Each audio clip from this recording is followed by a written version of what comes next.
Hola, buenas tardes a todos y a todas. Son las 19:03. Vamos a, tenemos 19, 18 alumnos en línea, así que vamos a esperar un par de minutos para que se unan los demás compañeros y en ese momento vamos a dar formalmente inicio a esta clase. Así que esperen un par de minutos más. Le pido al operador de la clase, el operador virtual de la clase, que por favor entonces paremos la grabación un ratito, un par de minutos. Son las 19:04 ya, a las 19:07:08 estamos comenzando. Muchas gracias.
Ahora sí, buenas tardes a todos, buenas tardes a todas. Eh, Al operador de Unju Virtual, me imagino, no sé si estaremos grabando, calculo que sí. Sí, acá tengo encendido el icono de grabando. Bien, vamos a desarrollar en el día de la fecha uno de los temas más importantes que tiene nuestro programa. Este tema es absolutamente relevante, absolutamente sustancial, y es uno de los temas que particularmente a mí me gusta preguntar en examen. Y cuando digo examen estoy hablando del coloquio y estoy hablando de los parciales y estoy hablando de los finales. Así que el que avisa no traiciona. Estamos poniendo en antecedentes a todos los que están asistiendo, que veo que tenemos 56 alumnos en línea. Estoy informando sobre cuál va a ser uno de los temas o tópicos más importantes dentro del examen. En el día de la fecha vamos a ingresar al tratamiento de lo que es unidad 7 según el nuevo programa. Este tema o esta unidad condensa los aspectos más relevantes en materia constitucional y los que más problemas han generado a la hora de señalar la importancia del derecho constitucional, que es la supremacía constitucional y el control de constitucionalidad. Estos son los dos temas más relevantes con los que ustedes se van a encontrar, no solamente en esta materia, sino en todas las demás materias donde vean que hay un conflicto constitucional. Y por lo tanto, si no saben pararse adecuadamente desde un punto de vista epistemológico, desde un punto de vista teórico, con la debida precisión, con el debido rigor, entonces es muy posible que no den en el clavo con las respuestas que se tienen que dar en materia de control de constitucionalidad. Vamos a empezar distinguiendo una cosa de la otra. La supremacía constitucional, como ustedes se habrán dado cuenta, y esto está en los textos que hemos distribuido en todo momento desde el principio de la cursada y están disponibles en el aula virtual, la supremacía constitucional tiene que ver con la jerarquía que ocupa la Constitución Nacional dentro del ordenamiento jurídico argentino, que es, como ustedes se habrán dado cuenta, una jerarquía de orden superior. Cuando decimos de orden superior, no solamente estamos hablando de la ubicación geográfica que tiene la Constitución dentro de aquella pirámide de Kelsen que supieron ustedes aprender en su momento y que nosotros hemos tocado al inicio de la cursada, pero solamente para demostrar que Kelsen no tenía razón, recordarán ustedes, porque como siempre lo remarcamos, siempre lo señalamos, esta cátedra es ius naturalista, no es ius positivista. Bien, decíamos, no es solamente la ubicación de la Constitución en la cúspide de esa pirámide kelseniana lo que nos permite decir que se encuentra en un nivel superior al resto de las normas y por lo tanto de allí deriva su supremacía. No, no. Su supremacía, además de esa situación geográfica, geométrica, si lo quieren poner de esa manera, depende de otros elementos que son mucho más sustanciales. Porque los principios y valores, no nos olvidemos que estamos parados en la vereda del naturalismo, los principios y valores que están condensados en la Constitución Nacional son los principios y valores que le otorgan identidad a nuestro ordenamiento jurídico, a nuestra sociedad, a nuestra cultura, a nuestro acervo jurídico-político. Esa es la razón por la que hablamos de supremacía constitucional. Y cuando hablamos de supremacía constitucional, también es, lo que estamos diciendo es que toda norma infraconstitucional, cualquier norma infraconstitucional, llámesele ley, llámesele decreto, llámesele resolución, llámesele disposición interna de algún ministerio, no importa, cualquier norma jurídica infraconstitucional debe enmarcarse de manera respetuosa en relación a los principios y valores que contiene la Constitución Nacional. Esa posición de supremacía que tiene la Constitución proporciona a ustedes les va a resultar mucho más claro para entender de lo que estamos hablando. Todo ordenamiento jurídico nacional debe ser coherente, debe ser consistente. ¿Con qué? Con las normas de jerarquía superior y con las normas de jerarquía igual o inferior. Esto de la consistencia, esto de la coherencia que debe guardar un ordenamiento jurídico, no es caprichoso, sino que está puesto allí para poder hacer entendible, interpretable y desde luego aplicable una norma jurídica. Para eso está puesto ahí. No es simplemente respetar la palabra del constituyente porque es una norma de orden superior y punto. No, sino que hay que preguntarse por qué es superior. Es superior porque, por un lado, provee de los principios y valores de los que deben estar impregnadas las normas infraconstitucionales, y por otro lado, porque todas estas normas, todo el ordenamiento jurídico argentino debe ser coherente, debe orientarse en idéntico sentido al marcado por el constituyente. Por eso, esa es la razón de la existencia de un concepto como es la supremacía constitucional.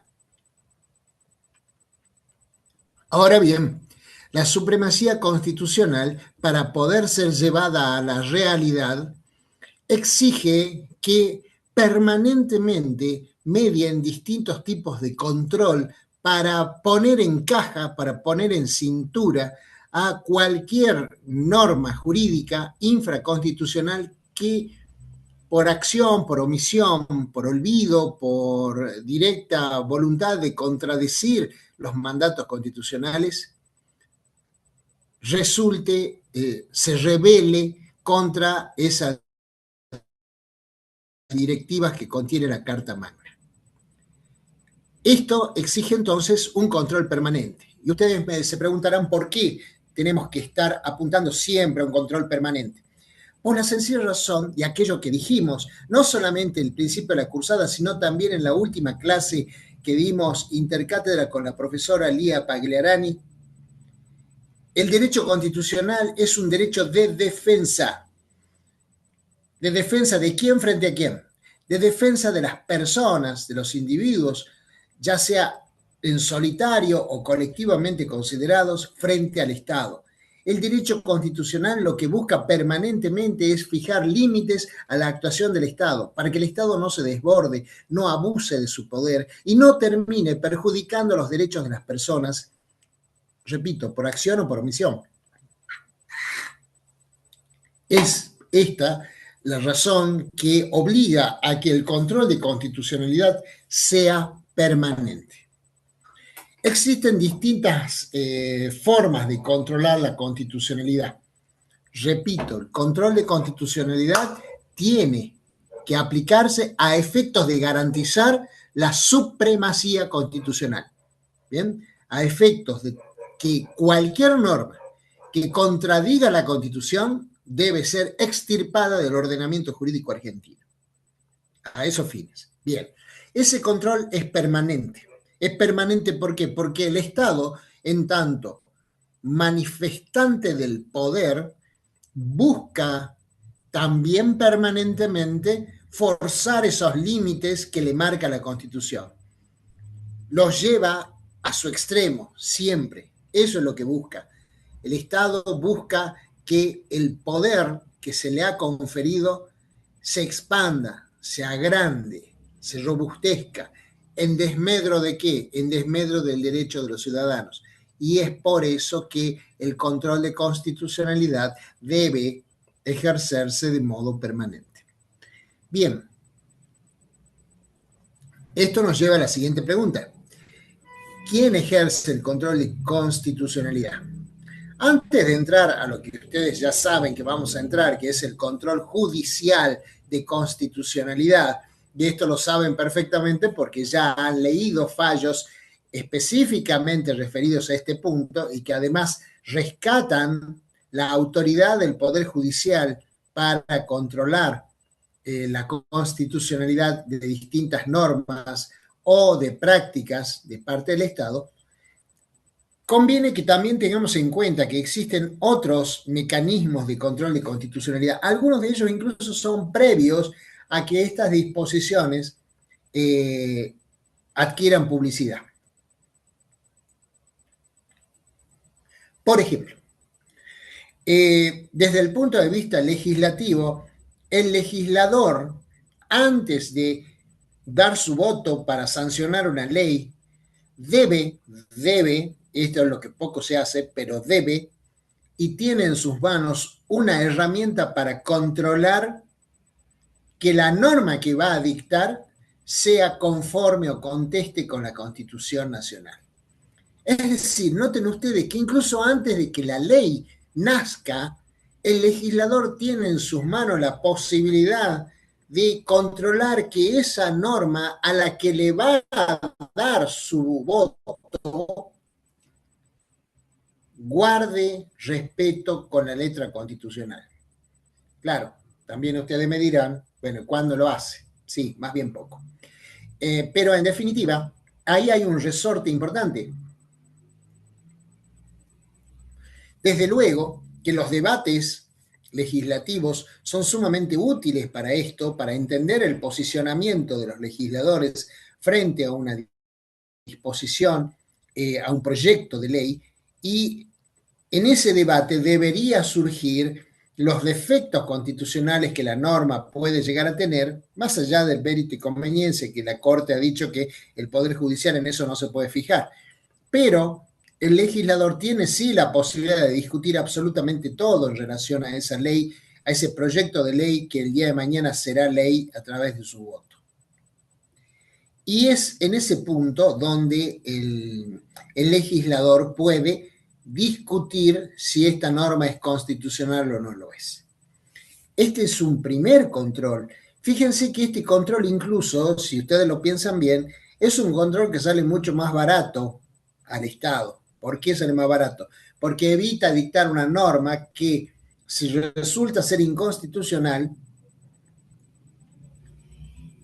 motive algún tipo de discusión judicial con el gasto, el costo que eso implica, gastos en honorarios de abogados, costos en pedidos de informe, en fin, costo de tiempo también, porque el proceso implica tiempo. Eso nos permite pensar que este tipo de control incluso resulta más económico, más barato que un control jurisdiccional de constitucionalidad. Pero bien, también es cierto que esto muy poco y casi nada se hace. Pero ahí hay un remedio de control de constitucionalidad que debe y puede ser utilizado con debida oportunidad. Y además, como insisto, que esto también es importante, ya que nos estamos quejando que no tenemos recursos para una cosa o para la otra, bueno, esta es una buena manera de ahorrar recursos, pero no es el caso que se presenta en la mayoría de las situaciones de discusión de una ley, de un proyecto de ley. Ahora bien,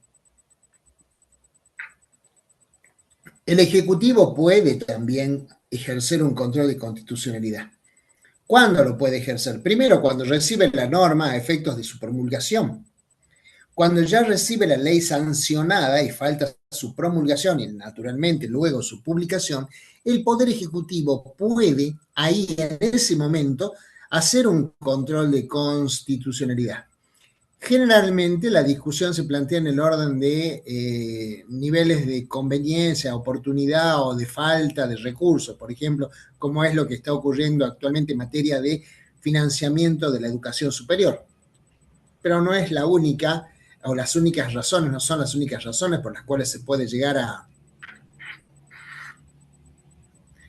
controlar desde el Ejecutivo la constitucionalidad, sino que puede alcanzar a elementos verdaderamente importantes desde el punto de vista de verificar, constatar si la norma que viene para ser promulgada se condice con los mandatos constitucionales. Esto también si funcionara adecuadamente, implicaría un ahorro de recursos para más adelante, ¿verdad? Pero muchas veces no se queda ahí el control de constitucionalidad y va por otro lado el control.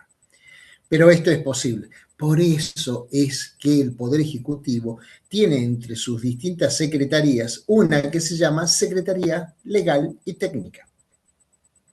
Esa secretaría se encuentra tanto a nivel nacional como a nivel provincial.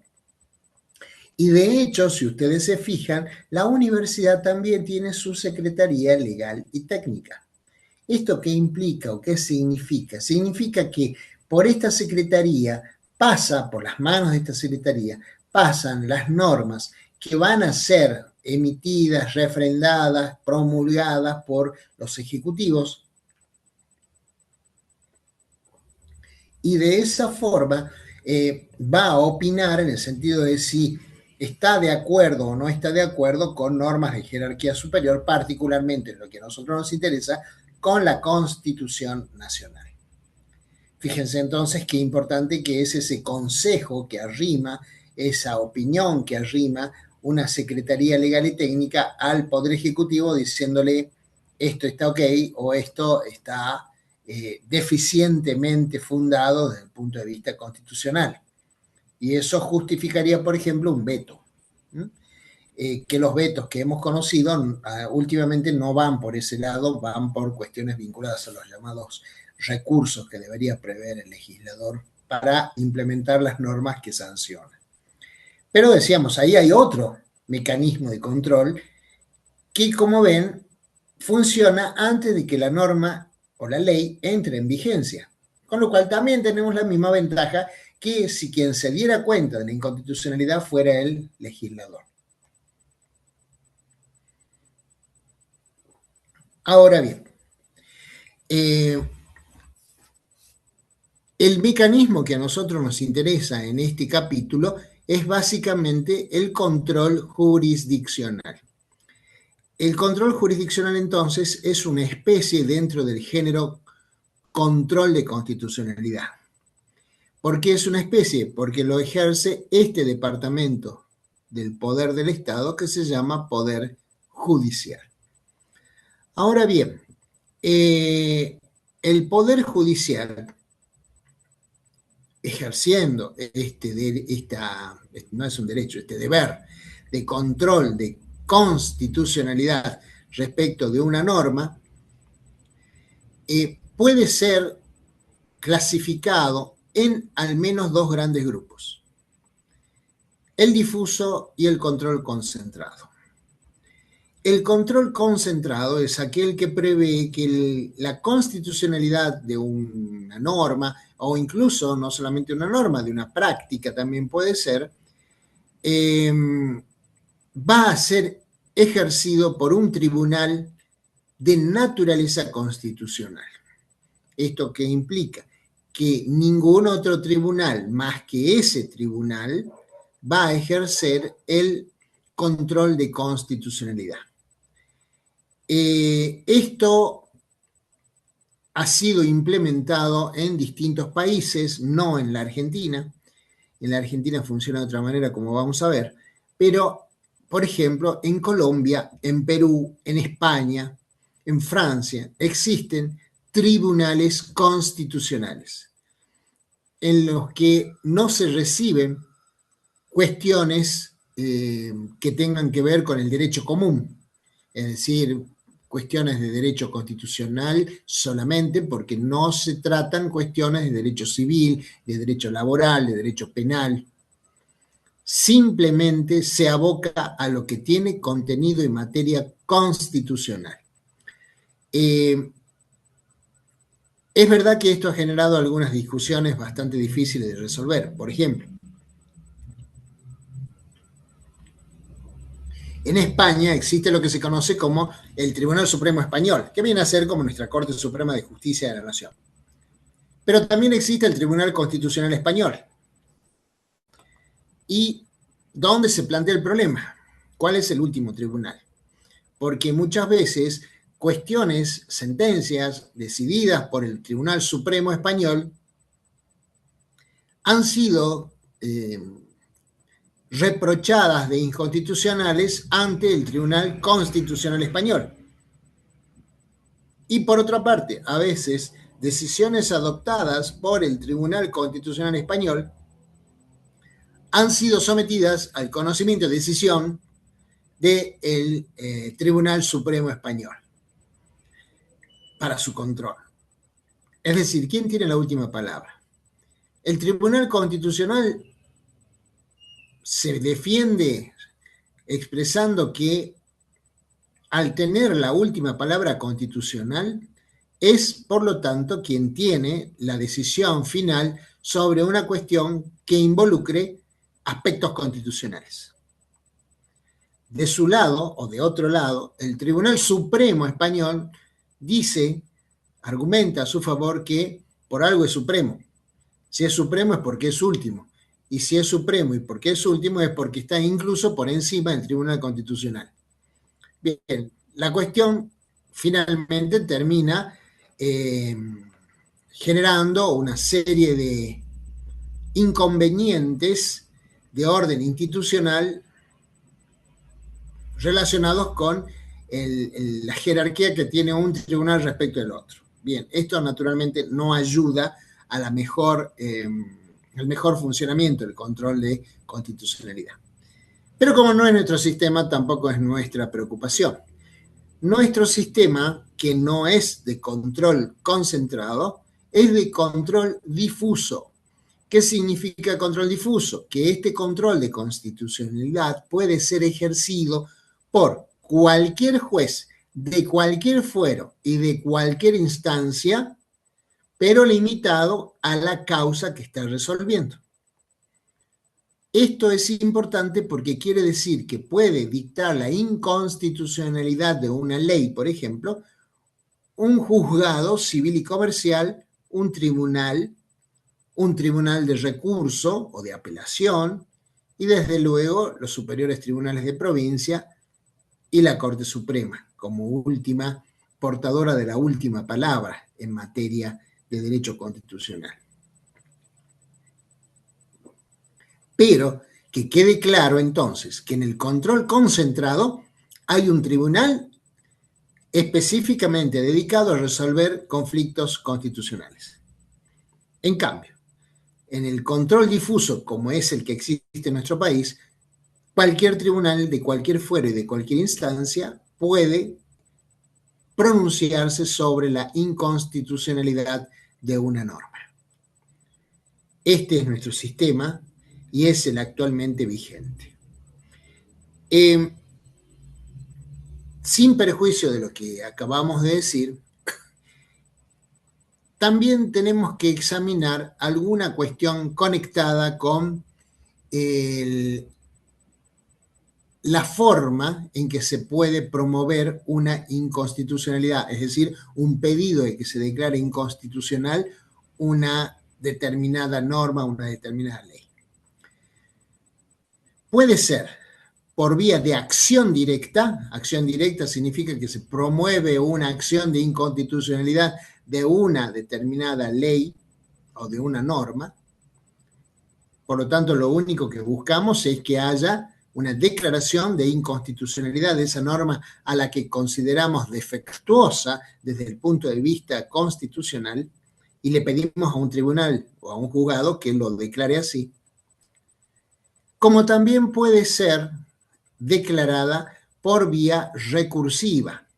Por vía recursiva quiere decir que en cuanto se produjo un agravio de naturaleza constitucional en virtud de la aplicación de una norma inconstitucional, en el recurso podamos pedir que se la declare así, inconstitucional. Es lo que ustedes han visto en todos los fallos de la Corte Suprema que hemos examinado, porque quien termina hablando sobre la compatibilidad constitucional o no de una norma es la Corte Suprema, que entendió en estos casos por vía de recurso, que es el recurso extraordinario federal.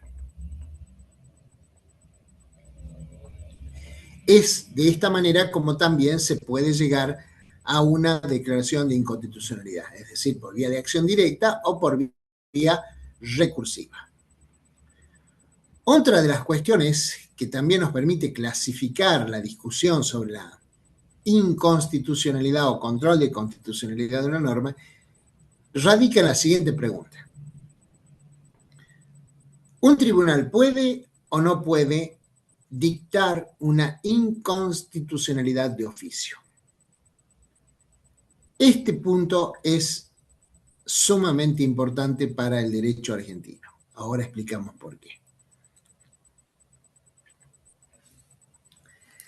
Tradicionalmente a los jueces, a todos los jueces de todos los fueros y de todas las instancias, se les ha remarcado que solo tienen competencia para pronunciarse respecto de aquellas cuestiones que les plantean las partes en el litigio. Es decir, los jueces no pueden abrir la boca sobre nada que no haya sido planteado por las partes en el litigio, en el juicio, en el proceso.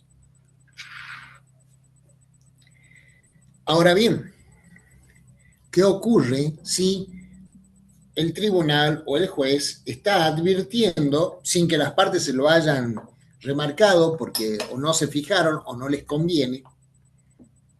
¿Qué pasa si un juez o un tribunal advierte que la norma que se pretende aplicar al caso es inconstitucional, pero no lo ha dicho ni una parte ni la otra? Ya sea por inadvertencia, es decir, porque no se dieron cuenta, o ya sea a propósito porque no les interesa pedir la inconstitucionalidad de la norma. Pero la norma es objetivamente inconstitucional a ojos del tribunal o del juez que tenga para resolver la causa. ¿Qué ocurre? ¿Puede el juez o el tribunal dictar esa inconstitucionalidad de oficio? Bien, respuestas que se han dado sobre este punto. Una respuesta, la tradicional en el derecho argentino hasta hace unos cuantos años atrás. A partir del caso Sojo, pero particularmente del caso Los Lagos, la Corte Suprema de Justicia de la Nación venía sosteniendo de una manera absolutamente pacífica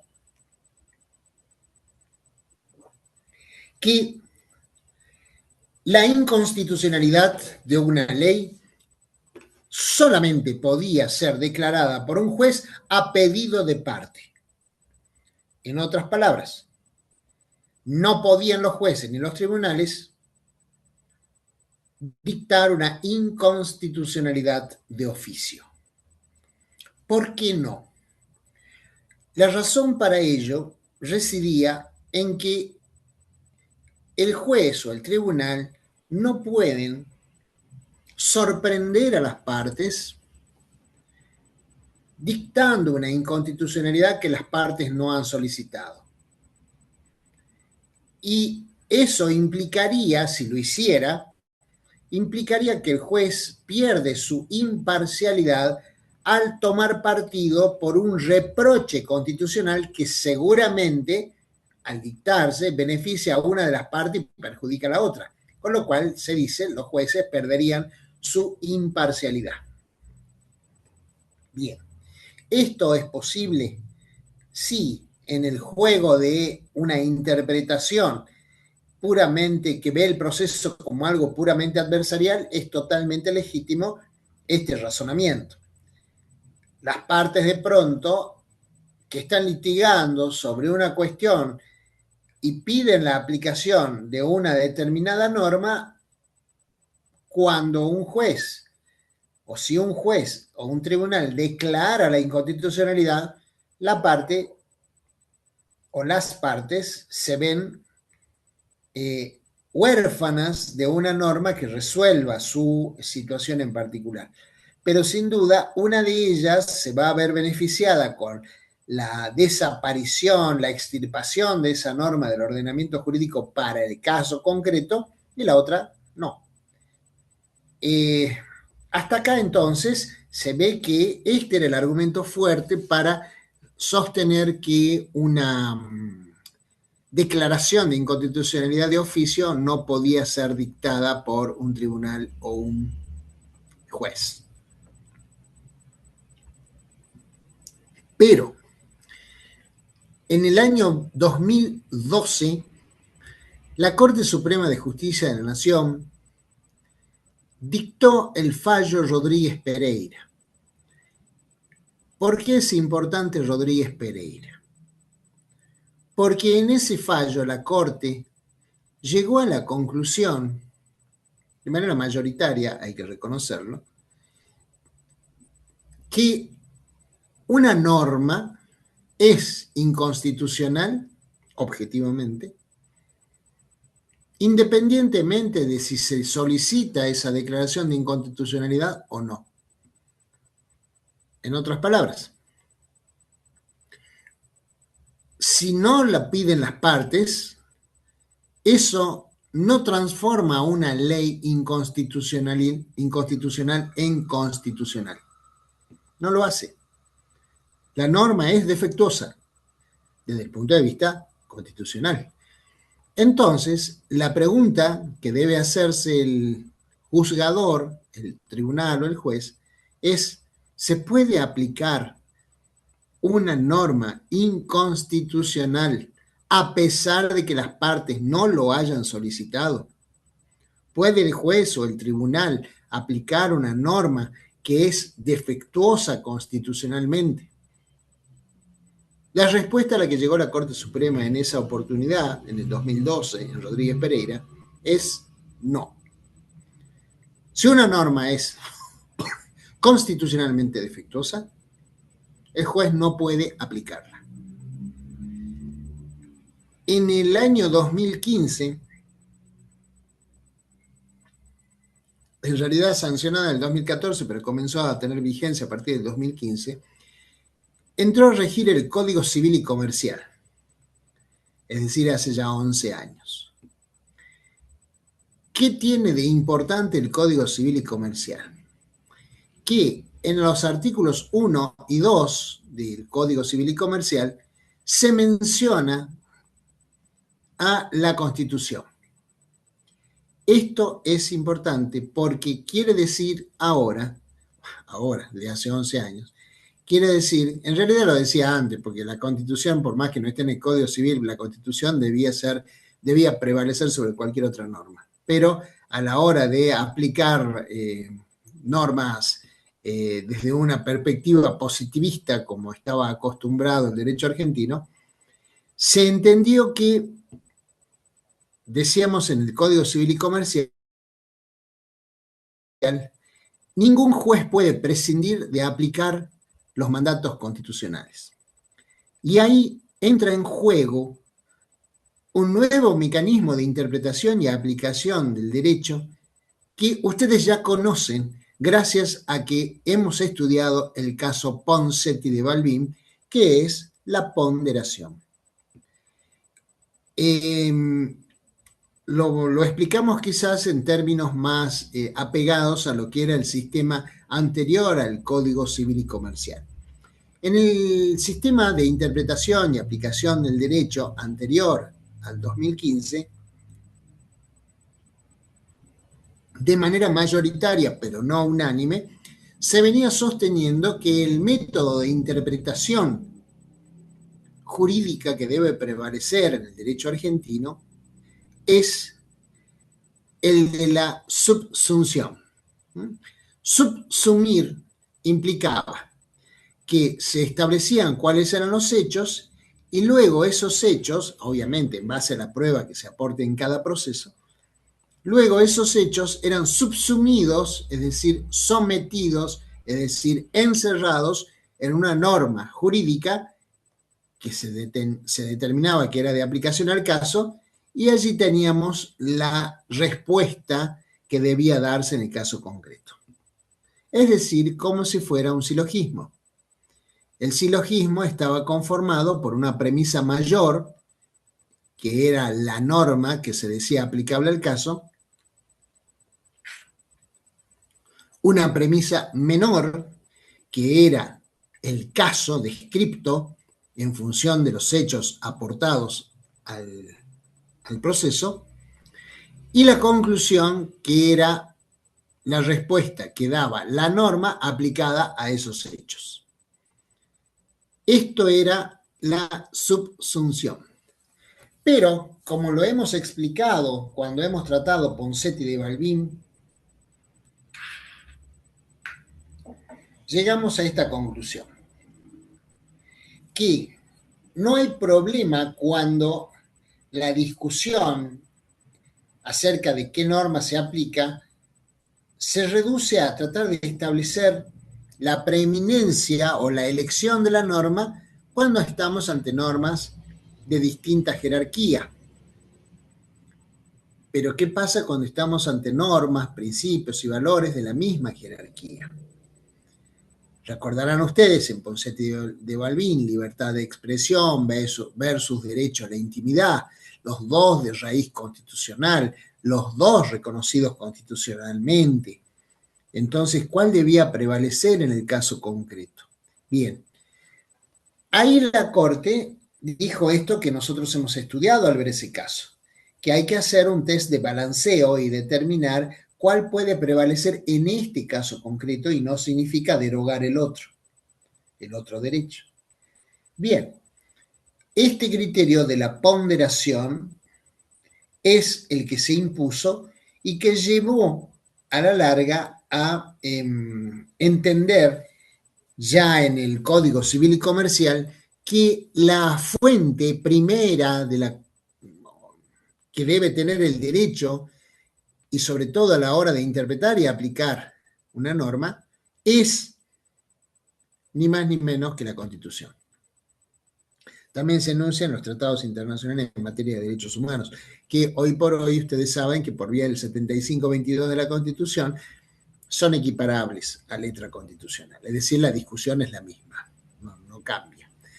Ahora, esta situación, esta circunstancia de reconocer esta jerarquía constitucional hace que, fíjense ustedes, y lo vamos a graficar con gestos que traten de ilustrar lo más claramente posible lo que estoy diciendo. En el sistema anterior o sistema de la subsunción, para determinar cómo se componía el silogismo, premisa mayor, premisa menor, conclusión, se analizaba la prueba y una vez que se tenía identificado el hecho, se buscaba cuál era la norma que atrapaba ese hecho, es decir, la que iba a conformar la premisa mayor, sobre la premisa menor que eran los hechos probados. Es decir, si ustedes quieren pensar en una forma de razonamiento, el razonamiento era ascendente en el sentido de que debía primero identificarse la premisa menor, los hechos descriptos, y luego la premisa mayor, para ser aplicada. En cambio, en el mecanismo, con el método de la ponderación, el razonamiento de los jueces es inverso, no es ascendente, es descendente. ¿Por qué es descendente? Porque lo primero que hay que hacer para un juez es verificar si la norma cuya aplicación al caso se pretende es compatible con la letra constitucional, con el espíritu constitucional, con los principios y valores contenidos en la Constitución. Si la respuesta es sí, entonces recién puede pasar a establecer si cabe aplicarla al caso concreto. En cambio, si la respuesta es no, ni siquiera entra al caso concreto. ¿Por qué? Porque no hace falta. Porque ya la norma ha sido fulminada con el reproche de inconstitucionalidad. Y un juez no puede aplicar una norma inconstitucional. ¿Y por qué no puede? Porque el artículo 1, fuente del derecho, el artículo 2, interpretación de la ley del Código Civil y Comercial, dice que el juez debe tener en la cabeza, antes que nada, la Constitución. Es por eso que hoy está asentado, está afincado en la jurisprudencia nacional a partir del 2012 y en cuanto la Corte resolvió Rodríguez Pereira, que sí es posible aplicar un control de constitucionalidad de oficio. Y si la norma legal no pasa el test de constitucionalidad, entonces declararla inconstitucional, aun cuando las partes no lo hubieran solicitado, por el motivo que fuere. Bien, ven ustedes de qué manera ha cambiado el paradigma, el modelo de control de constitucionalidad en nuestro país. Entonces vamos pasando en limpio, concepto de supremacía constitucional, control de constitucionalidad, razón para que exista el control de constitucionalidad, que es mantener la supremacía constitucional, las clases de control de constitucionalidad, concentrado, difuso, judicial, ejecutivo, legislativo, y además el control si puede ser de oficio o si solamente puede ser ejercido a pedido de las partes. Bien, eso o con eso vamos ya ubicándonos de manera bastante esquemática, porque el contenido lo tienen ustedes en los textos que les hemos suministrado por aula virtual. Tienen allí entonces un claro panorama de lo que significa supremacía constitucional y control de constitucionalidad. Tal es así que están relacionados ambos términos que uno de los autores argentinos más importantes, como es Roberto Loutef Ranea. Roberto Loutef Ranea es un juez y autor de doctrinario salteño. Él, en su libro, que se llama así, Control de Constitucionalidad, dice que el control de constitucionalidad tiene por finalidad hacer efectiva la supremacía de la Constitución mediante revisión de las leyes y de los actos de los poderes públicos federales y provinciales para ver si guardan conformidad o no con la Constitución e inaplicarlos, es decir, no aplicarlos, o declarar su invalidez según el caso si resultan contrarias a ellas. Bien, entonces, ese es uno de los conceptos. Van a encontrar varios, incluso en los textos que les hemos suministrado. Por lo tanto, esto es importante para que ustedes tengan en claro que supremacía de la Constitución y control de constitucionalidad van de la mano, porque uno sirve para sostener el otro.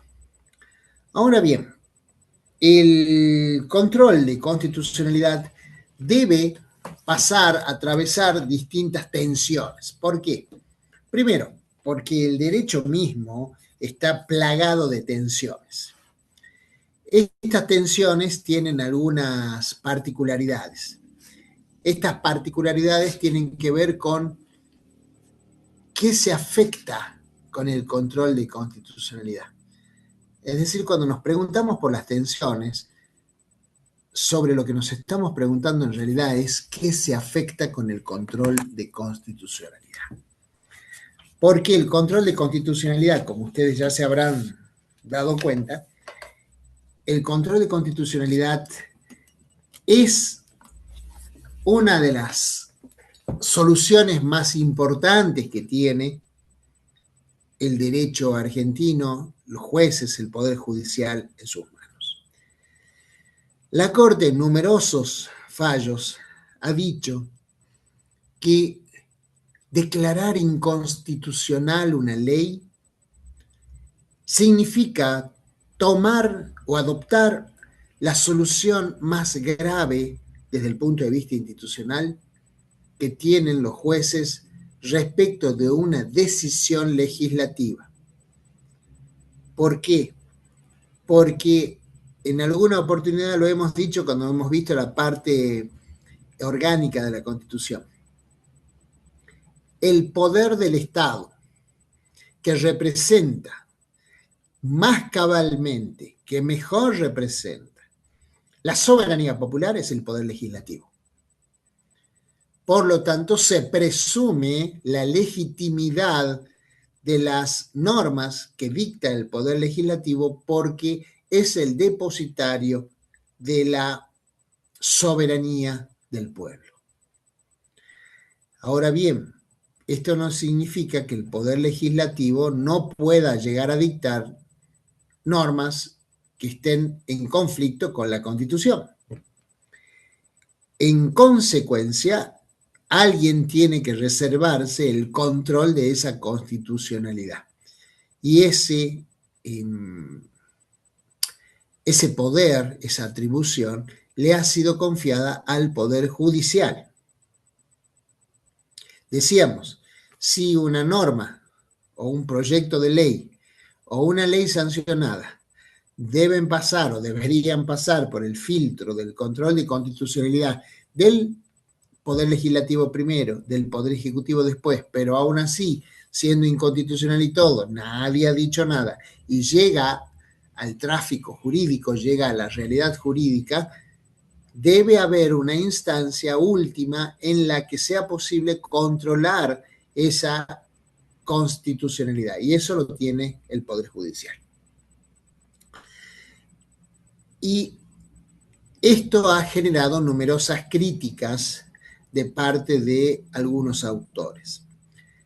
Vamos a tratar de establecer algunas de las tensiones que genera el control de constitucionalidad. La primera de las tensiones es aquella que aparece respecto del control constitucional de las llamadas cuestiones no judiciables. Claro, acá parecería que estamos hablando de una contradicción, porque como el control judicial de una conducta o de un acto o de una decisión no judiciable. Bien, crítica. Un autor norteamericano, él, es Jeremy Waldron, ahí mando el nombre al chat, tiene varios textos muy críticos respecto de el control judicial de las leyes dictadas por el Congreso. Él dice que los jueces no pueden arrogarse, no pueden autoatribuirse la facultad de nulificar, de fulminar normas dictadas por el Congreso, porque en ese caso estaríamos ante lo que él denomina el gobierno de los jueces. ¿Qué quiere representar Jeremy Waldron con esta expresión? Lo siguiente. Él dice, si la soberanía del pueblo está depositada en el Congreso, la legislatura, el Parlamento, el nombre que ustedes le quieran dar, no importa, está depositado allí para que dicten leyes de carácter general, coercible, en fin, la definición tradicional de ley que ustedes ya han visto también en derecho privado de parte general. Y luego, esa ley sancionada, promulgada, publicada, entrada en vigencia, puede ser reprochada por un juez o un tribunal que no representa la soberanía popular de manera directa, puesto que los jueces no llegan a sus cargos por elección directa, sino que lo hacen a través de un mecanismo que la Constitución ha previsto para que puedan ser seleccionados los jueces. Puede por sí declarar inconstitucional una ley que ha sido emitida por el órgano depositario de la soberanía popular. Quiere decir que ese juez o ese tribunal ejerce lo que se llama un poder contramayoritario. Contramayoritario. ¿Por qué contramayoritario? Porque está decidiendo contra lo que decidió la mayoría de la legislatura, el Congreso o el Parlamento. Por eso se llama poder contramayoritario. Ahora bien, ante esta situación, claramente, dice Jeremy Waldron, se está posicionando al Poder Judicial como el gobierno de los jueces. Y esto no es compatible con un sistema democrático y republicano de gobierno. Además, Waldron hace aplica un razonamiento bastante interesante, que es el siguiente. Pensemos en la cantidad de legisladores que integran el Poder Legislativo, el Congreso o el Parlamento. Pensemos que son muchos legisladores en dos cámaras que debaten, discuten y finalmente sancionan un texto legal. ¿Ese texto legal puede tener defectos? Sí. ¿Uno de esos defectos puede ser su inconstitucionalidad? Por supuesto. Ahora, dice Waldron, desde el punto de vista numérico, desde el punto de vista cuantitativo, dice él, ¿cuántos integrantes tiene un tribunal? ¿3? ¿5? ¿7? ¿9 como la Suprema Corte aquí en Jujuy? Bien. Y allí también se discute sobre la constitucionalidad o no de una ley sancionada por el Congreso, el Parlamento o la legislatura, no importa, como lo llamen ustedes. Dice él, ahí también se dan juegos de mayorías y minorías, es decir, esto ya lo han visto ustedes en fallos que hemos analizado de la Corte. Tenemos 5-4, 4-3, 5-3, en fin, se dan mayorías, se dan minorías. Entonces Waldron se pregunta lo siguiente, ¿quién garantiza que la decisión que adopten 3 jueces, 5 jueces, 7 jueces, 9 jueces, no importa, los que integran el tribunal, es mejor desde el punto de vista constitucional que aquella que adoptan las mayorías legislativas o parlamentarias, donde tenemos 80 contra 20, 120 contra 10, 60 contra 50, no importa. Él dice, desde el punto de vista cuantitativo, no cualitativo, cuantitativo, ¿qué garantiza que la decisión que tome estos 3, 5, 7 miembros de un tribunal va a ser mejor en calidad constitucional que aquella que adoptan los integrantes del poder legislativo? Nadie. Nadie. Y si nadie puede garantizar eso, ¿qué hace o por qué motivo se le confiere esta facultad contramayoritaria a un tribunal de declarar inconstitucional una ley que ha sido decidida por una mayoría parlamentaria? Bien. Interesante la visión de Jeremy Waldron. Bien. Pero debemos decir también que esta opinión de Waldron es absolutamente minoritaria. Bien. Porque la totalidad de los países del mundo que tienen control de constitucionalidad, básicamente los occidentales, dentro del cual se inscribe la República Argentina, les reconocen la facultad de control de constitucionalidad a los jueces, ya sea de manera concentrada o de manera difusa. Pero era importante que ustedes conozcan que existen tensiones importantes en materia de lo que puede ser decidido por los tribunales en materia de constitucionalidad. Ahora volvamos al punto relativo a las cuestiones no judiciales. ¿Cuáles son las cuestiones no judiciales? Las cuestiones no judiciales son aquellas que no pueden ser controladas por los tribunales o por los jueces en virtud de la materia que regulan, de la materia que tratan. Y se llaman estas cuestiones políticas, por eso se llaman cuestiones políticas no judiciales. En realidad, la Corte Suprema de Justicia de la Nación ha sido siempre muy respetuosa de los límites que puede tener un pronunciamiento propio respecto de la inconstitucionalidad de una ley. Ha marcado ciertos límites, ya en alguna oportunidad les hemos explicado que el origen del control de constitucionalidad y de los límites está en Marbury versus Madison, pero que en realidad fue una estrategia de la Corte Suprema de Estados Unidos para esquivarle el bulto a un conflicto que podía surgir con el Poder Ejecutivo en ese momento,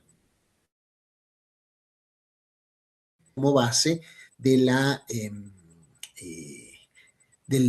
autorrestricción que aplican los jueces en materia de control de constitucionalidad.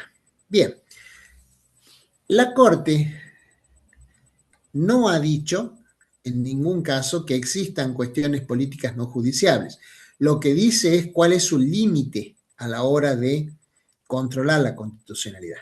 Y esto ya lo hemos visto en varios fallos que hemos sometido al conocimiento de ustedes, porque de esa manera ustedes lo hemos remarcado, sobre todo en Video Club Dreams, sobre todo en Nobleza Picardo, cuando la Corte ha criticado el procedimiento, no el fondo.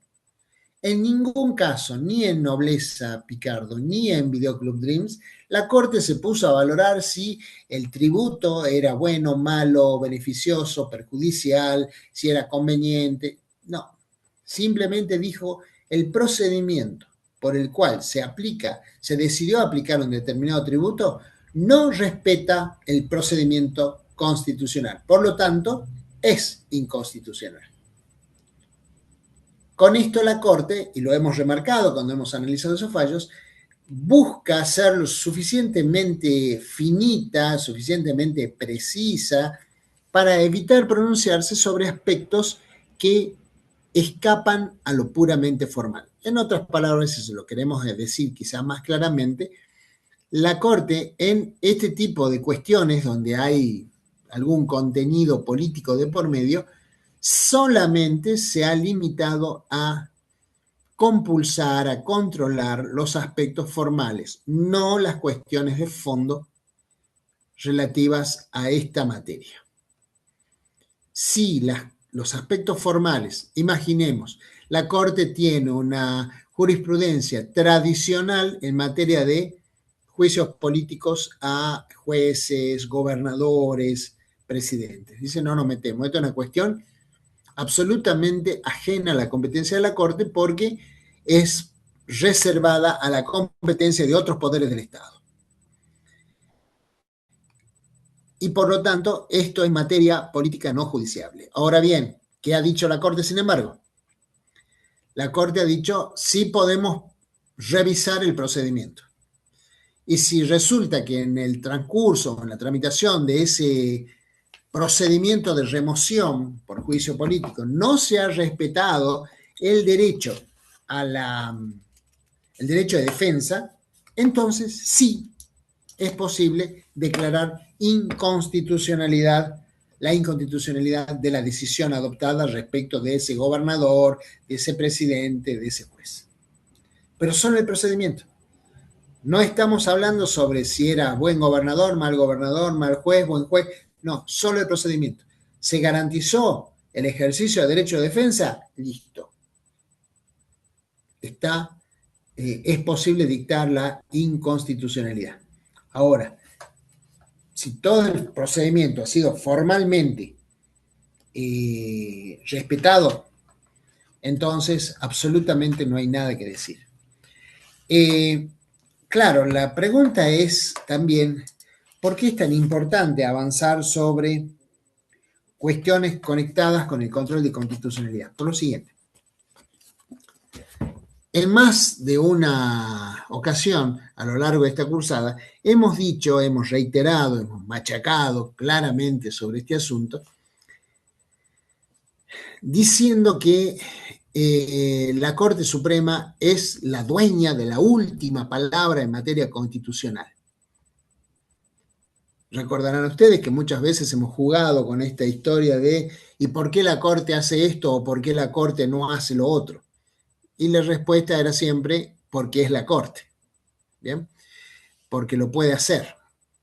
Y no hay otro tribunal superior que pueda revisar un fallo de la Corte. Por lo tanto, recordemos aquello que dijimos que había dicho un juez norteamericano, Brandeis, aquello de que no somos últimos porque seamos infalibles, sino que somos infalibles porque somos últimos. ¿Bien? Bueno, y esto por lo siguiente. Porque la Corte no es solamente un tribunal, sino que tiene, además de el rol de tribunal, último tribunal de justicia en el país, tiene otro elemento que es de naturaleza institucional. ¿Cuál es ese elemento que tiene la Corte? Es cabeza de uno de los 3 departamentos del poder del Estado, o para hablar más simplemente, ustedes ya saben cuál es mi posición respecto de que el poder en realidad es uno solo, es uno de los 3 poderes del Estado. Es cabeza de uno de los 3 poderes del Estado. Con lo cual la Corte tiene un rol jurisdiccional, tribunal, último tribunal, el más alto del país, pero también tiene un rol institucional, que es ser cabeza de poder. Y cuando decimos que tiene un rol institucional, estamos diciendo también que tiene un rol político. La Corte tiene un rol político. Si no, pregúntense, entonces, ¿por qué el procedimiento para designar a los jueces de la Corte es distinto que el procedimiento para designar a los jueces inferiores? Los jueces de la Corte no rinden concursos. Los jueces de la Corte no se someten a una terna y luego de allí se elige a alguno de ellos. No, son designados directamente, obviamente con los votos mayoritarios de una de las cámaras del Congreso, el Senado, pero no hay ninguna duda que el método de selección de los jueces de la Corte, que es distinto al método de selección que tienen los jueces inferiores, les está indicando algo. ¿Qué les está indicando? Les está indicando que tienen un rol institucional que es de naturaleza política. Esto también, más de una vez se lo he dicho a lo largo de la cursada, también va acompañado de otro elemento, de otra razón.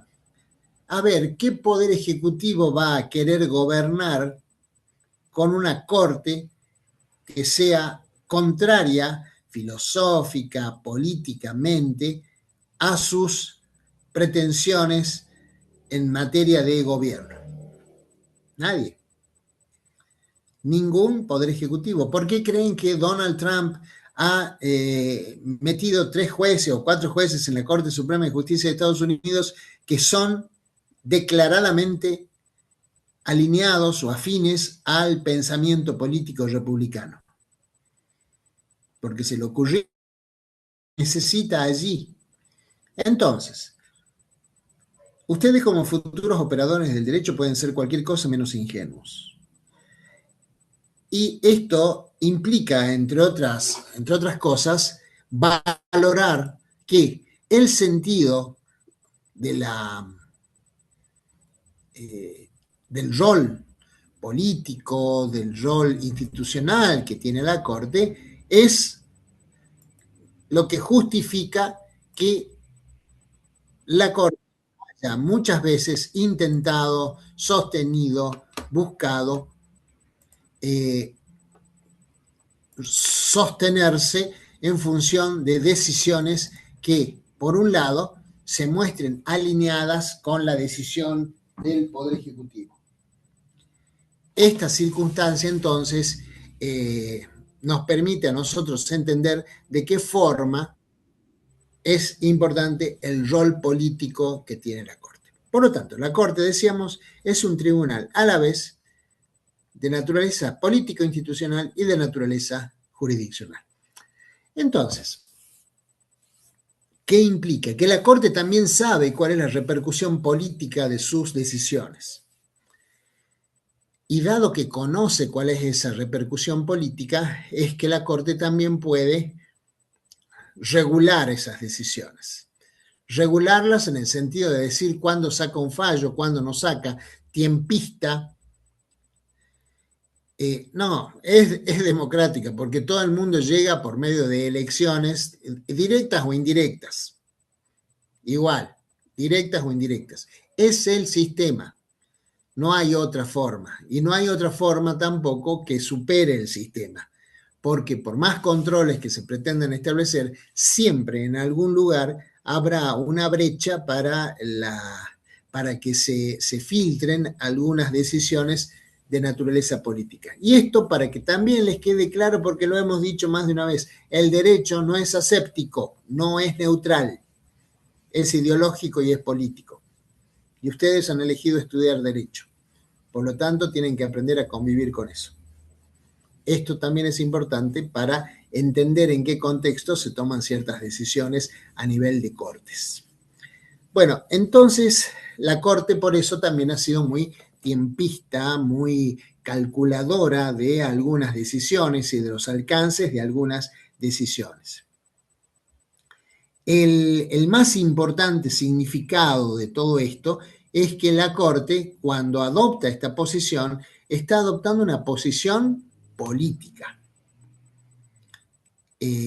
Además de ser una posición jurisdiccional, porque tiene que dar alguna respuesta con fundamento jurídico, sin embargo la Corte también está dando una respuesta política.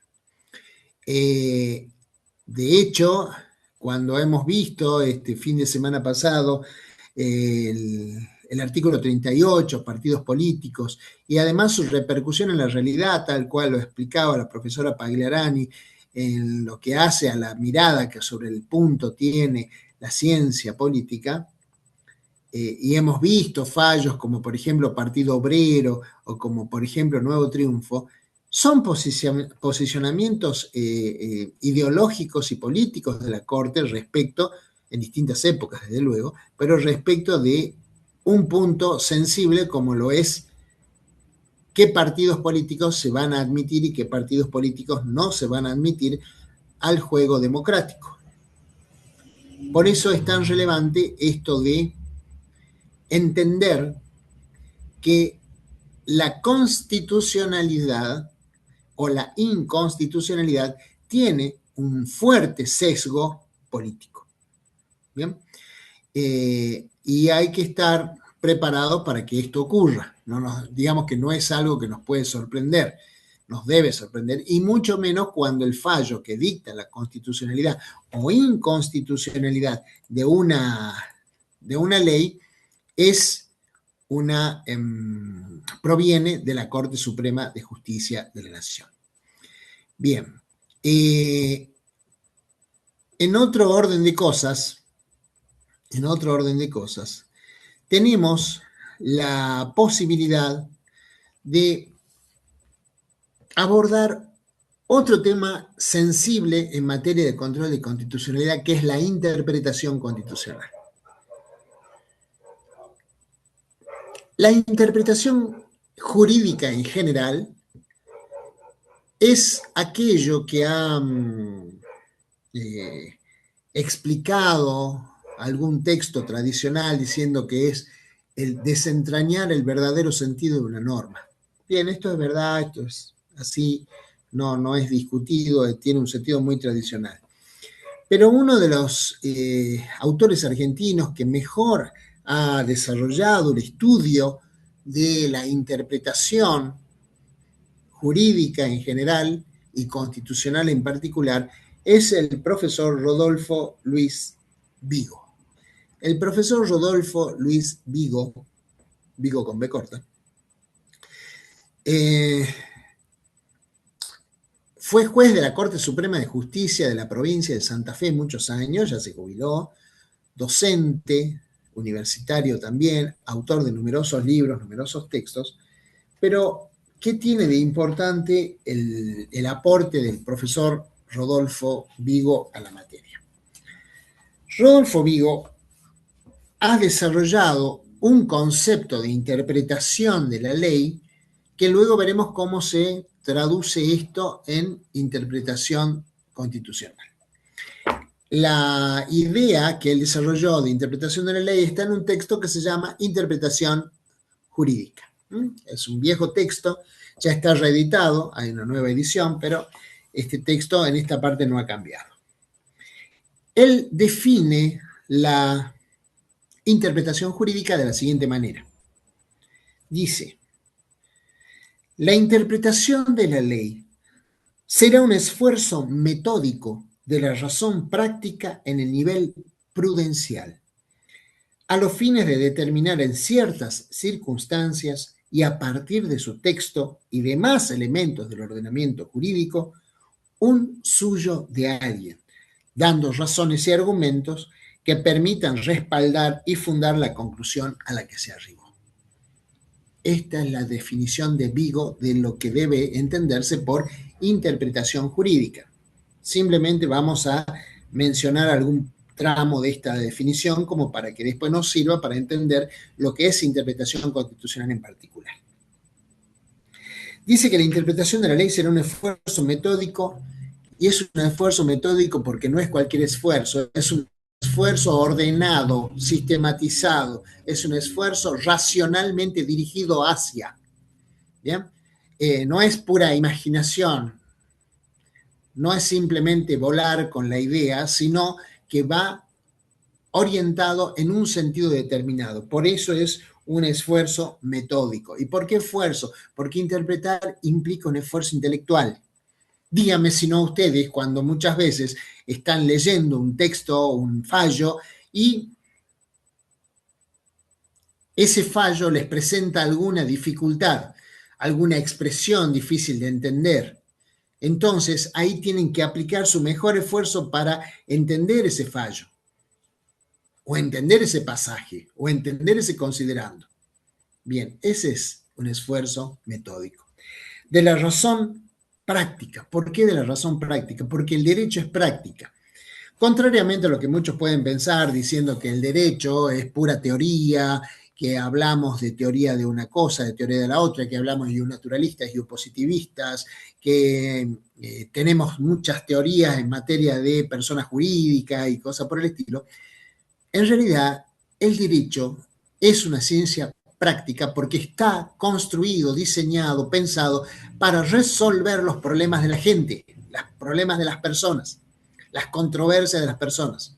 Ahí entramos los abogados para tratar de encontrar canales de discusión racionales para ofrecerle nuestra propuesta a un tribunal o a un juez para que resuelva, básicamente, ¿no? Buscamos que resuelva a favor de nuestras pretensiones, de nuestro cliente. Pero es práctico, busca resolver. Bien, en el nivel prudencial, ¿por qué el nivel prudencial? Porque en derecho difícilmente haya una ganancia del 100%. En el nivel prudencial significa que en el derecho se debe ser prudente. De ahí viene jurisprudencia, de ahí viene jurisprudente. De esa pretensión de resolver conforme parámetros que equilibren, que mejoren posiciones, pero necesariamente no va a haber una respuesta exitosa del 100%. En el derecho difícilmente la fórmula sea ganar-ganar. La fórmula, en el mejor de los casos, puede ser ganar mucho y perder poco. Pero la prudencia implica encontrar ese punto de equilibrio entre una pretensión y la otra, a los fines de determinar en ciertas circunstancias, es decir, estas son lo que la Corte dice muchas veces en muchos fallos, las circunstancias particulares del caso, porque la Corte dice que lo que ella decide no es para todo caso en general ni abstracto, ni abstractamente, sino que es en especial, en singular, para el caso que hay que decidir. A partir de su texto, ¿a partir del texto de qué? De la ley en cuestión, de la norma en cuestión.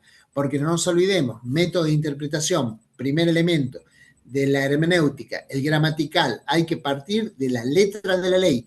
Si la letra de la ley no nos da respuesta, recién tenemos que ir a otras fuentes del derecho. Por eso dice a partir de su texto.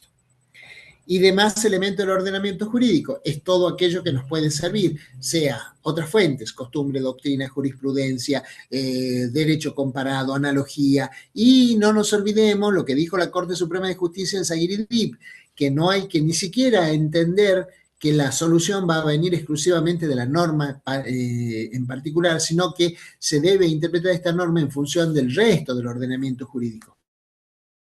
¿Mm? Recuerdan, ley especial, ley de trasplante, fijaba un piso para que una niña le pudiera dar su riñón a su hermano, y cómo se venció eso a través de la interpretación que se hizo en conjunto con el Código Civil de Vélez, en ese momento, que era el vigente, ¿no?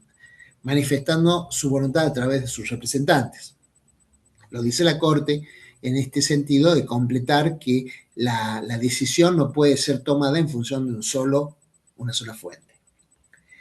Un suyo de alguien, el suyo de alguien es, esto sí, Vigo lo toma del el viejo y querido Ulpiano, cuando habla de que la justicia es dar a cada uno lo suyo, ¿bien?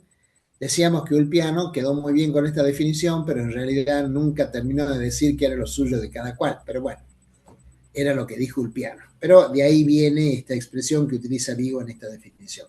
Y dando las razones y argumentos que permitan respaldar y fundar la decisión. ¿Qué implica ello de los fundamentos? Los fundamentos significa que los jueces tienen la obligación constitucional de motivar sus sentencias, es decir, deben dar razones, exponer las razones para que las partes conozcan por qué motivo decidió de una manera y no de otra. Bien. Esa es la definición de interpretación jurídica en general que da Rodolfo Vigo. Pero luego Vigo tiene otro texto que se llama Interpretación Constitucional, que se sirve de aquella definición para profundizar y especificar la definición de o en materia constitucional. En este sentido, Vigo hace la siguiente distinción: que una cosa es interpretar la Constitución y otra cosa es interpretar desde la Constitución. Noten, una cosa es interpretar la Constitución, quiere decir el texto constitucional, los principios y valores contenidos en la Constitución. El único material sobre el cual tenemos que fijar nuestra atención es el texto constitucional.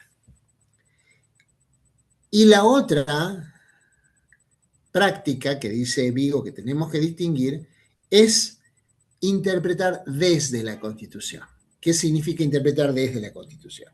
Que las normas jurídicas infraconstitucionales deben ser interpretadas bajo el prisma o bajo la luz que nos proporciona la Constitución Nacional, donde ya ahí la materia de interpretación no es el texto constitucional, sino las normas infraconstitucionales, gracias al aporte que nos brinda la Constitución. Importante distinción, entonces, que interpretar la Constitución e interpretar desde la Constitución. Ahora bien, ¿cuáles son los problemas que enfrenta interpretar la Constitución e interpretar desde la Constitución? El primer problema que debemos enfrentar es que el texto constitucional suele estar desfasado en cuanto al tiempo respecto de los conflictos que deben resolverse en la actualidad. Esto es un punto importante porque implica mirar la letra constitucional con ojos del siglo XXI. No nos olvidemos que gran parte del texto constitucional viene de 1853. A ello se le suman las reformas introducidas en 1994. Pero la materia sobre la que debe aplicarse el texto y la interpretación constitucional es actual, debe ser actual.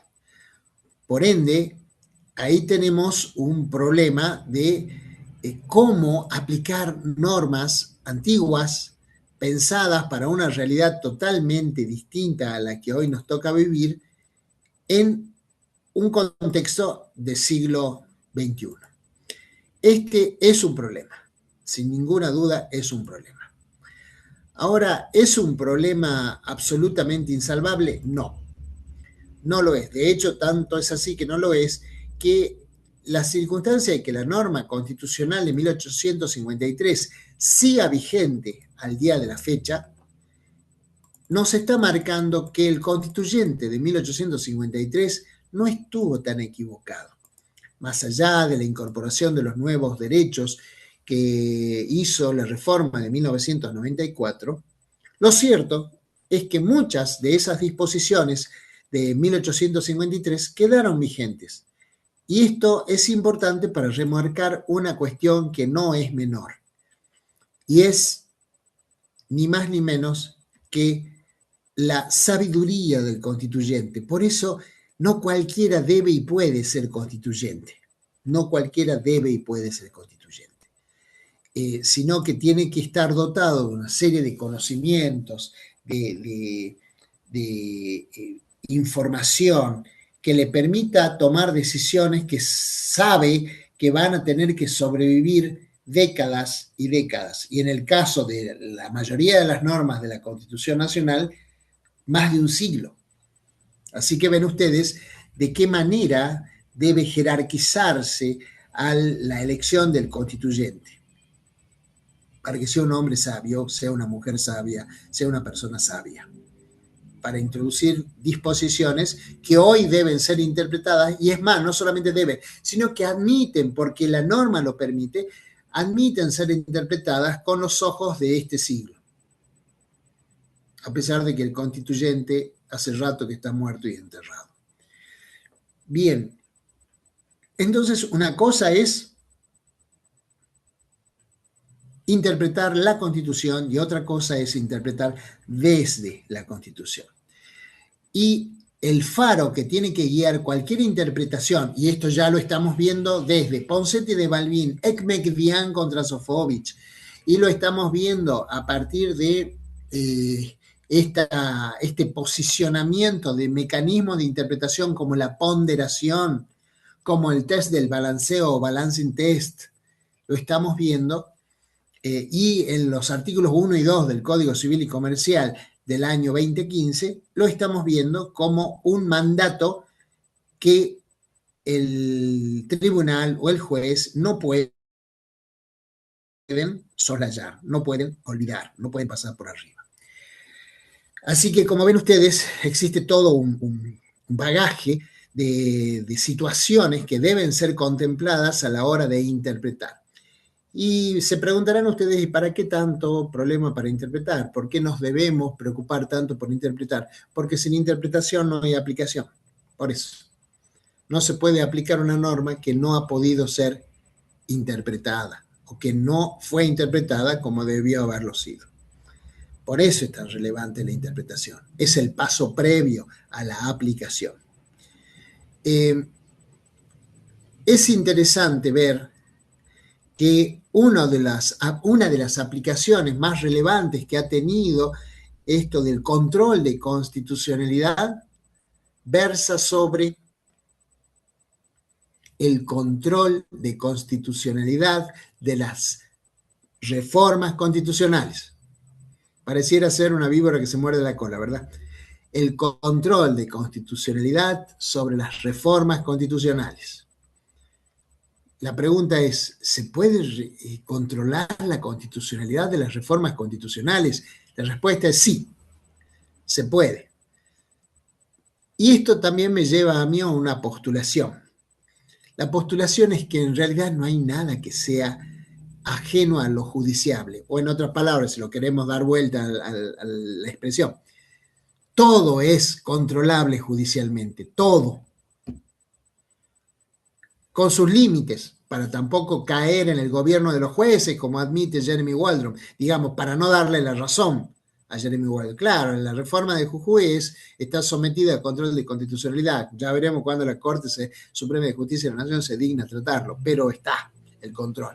Pero no solamente eso, porque en todo caso estaría controlando una reforma constitucional de una constitución provincial.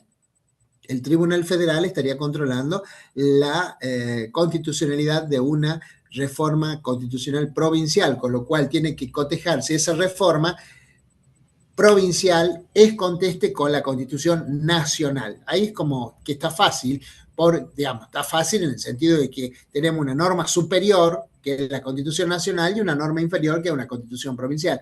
Pero no solamente eso, estamos hablando del caso más complejo todavía, que si es posible controlar con la constitucionalidad de una reforma constitucional de la Constitución Nacional.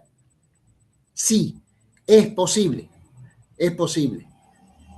Por eso es que en el proyecto de clase intercátedra con Historia del Derecho hemos intentado, estamos intentando abordar este control a través de dos fallos que le hemos suministrado y que les hemos dicho, vayan leyéndolo porque sobre todo uno de ellos es muy extenso, Schifrin. Schifrin es un fallo muy largo y donde la particularidad está en que lo que dice la Corte en Fight lo desmiente o lo contradice en Schifrin, con dos tribunales distintos. La Corte integra el mismo tribunal, en realidad, con distinta integración.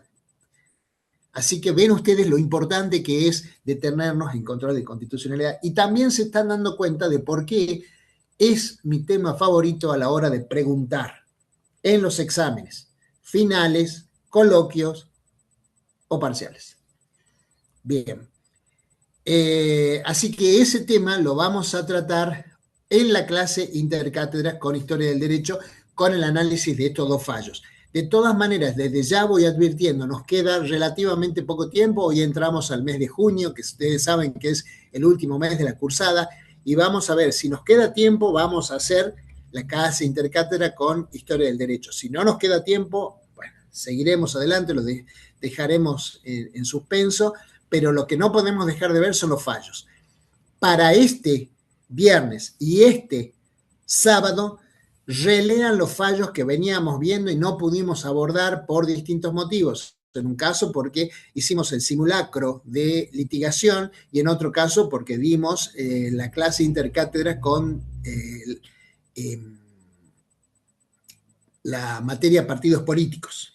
Bien, pero este fin de semana revean todos los fallos, que deben ser 5, si mal no recuerdo, 5 fallos, que veníamos acumulando sin analizarlos. Vamos a tratar comisión por comisión. Bien, bueno, ya a esta altura del partido tengo que entrar a revisar cuáles eran los fallos. Digamos que si ustedes no se acuerdan, eso me preocupa más.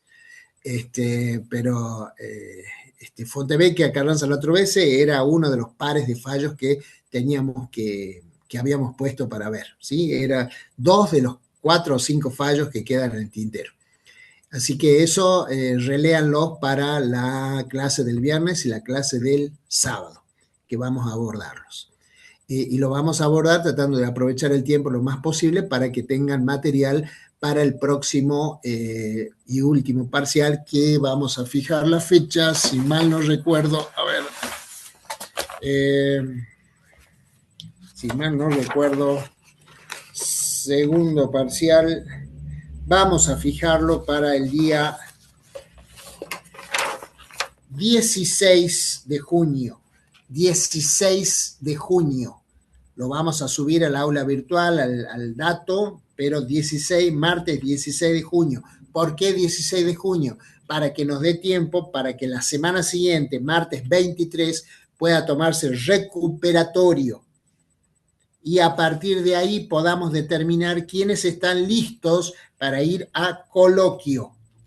Y el coloquio vamos a determinar la fecha en cuál vamos a comenzar, porque si no podemos establecerlo eso hasta no saber cuántos alumnos van a coloquio, porque según eso sabremos el tiempo que nos va a insumir. Sobre cómo vamos a hacer el coloquio vamos a hablar durante las clases prácticas.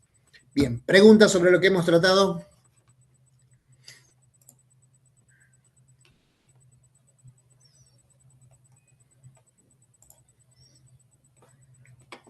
Sí, el examen será con la misma modalidad. Bueno, muy bien. Damos por sentado que el silencio implica que no hay preguntas. Próxima clase teórica, ya entramos a lo que es procedimiento constitucional, bolilla o unidad 8 del nuevo programa, y procedimiento constitucional que vamos a tener que tratar acciones como habeas corpus, habeas data, amparo y demás.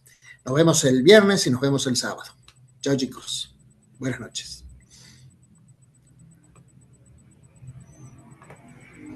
Ya se puede dejar de grabar. Muchas gracias, muy amable.